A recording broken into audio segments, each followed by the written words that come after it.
Bonjour Paul Sanders. Bonjour. Paul Sanders, vous êtes professeur associé en géopolitique au département stratégie de Neoma Business School. Revue française de gestion Némésis, donc les chercheurs prennent la parole et veulent contribuer au débat public.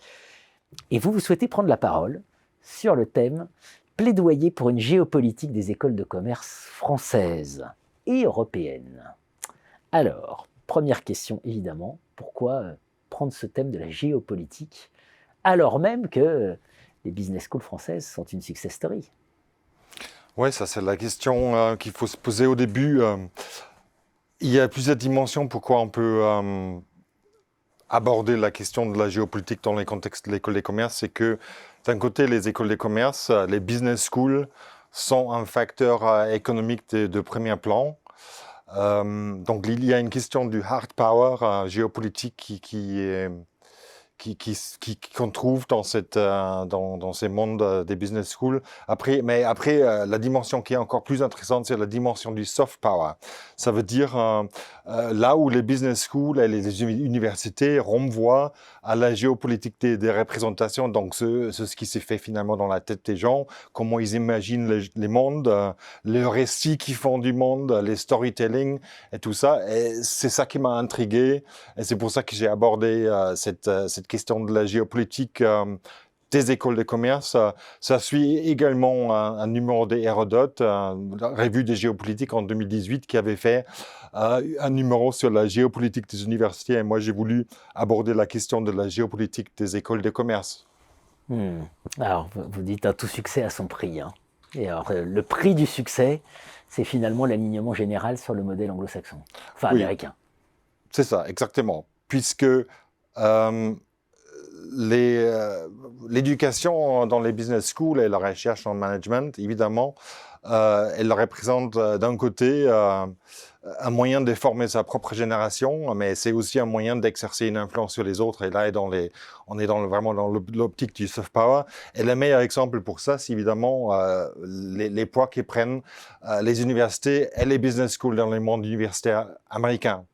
Puisque non seulement il y a un phénomène de fuite des cerveaux, mais il y a aussi un retour des élites économiques formées à la sauce anglo-saxonne aux États-Unis, dans des écoles comme Harvard ou Wharton ou les autres qu'on connaît bien, les Ivy League Universities en particulier. Et eux, ils amènent évidemment chez eux ces élites économiques qui sont formées dans les écoles américaines, les schémas mentaux, les modèles idéologiques et également la façon d'appréhender des anglo-saxons et pas des Français ou des Européens. Et c'est là que justement commencerait ma critique du modèle actuel adopté en France et en Europe. Donc, on ne fait pas suffisamment d'efforts pour imposer son récit français et européen à ces élites du monde qui pourraient aussi venir chez nous et recevoir les storytelling d'un point de vue français ou européen. C'est ça le cœur de votre point, hein, c'est de dire finalement on a renoncé à l'idée d'un modèle français et européen en s'important le modèle américain.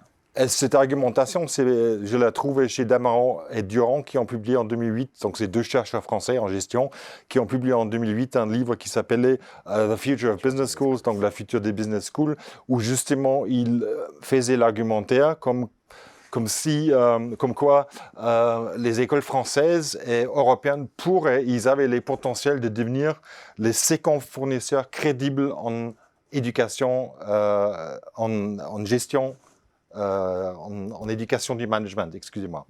Cette chance, maintenant, après 15 ans, on voit très clairement que les écoles européennes et françaises n'ont pas vraiment saisi cette chance, mais ils ont plutôt fait un jeu d'imitation. Donc, ils ont renoncé à se différencier et ils ont fait un jeu d'imitation qui ne pourront jamais vraiment gagner. On ne pourra jamais être gagnant dans ça parce qu'on joue selon les règles du jeu anglo-saxonne. Merci Paul Sanders, on se retrouvera pour discuter du virage en cours et du fait que les institutions ne le prennent pas. Merci à vous. Merci Jean-Philippe pour votre invitation.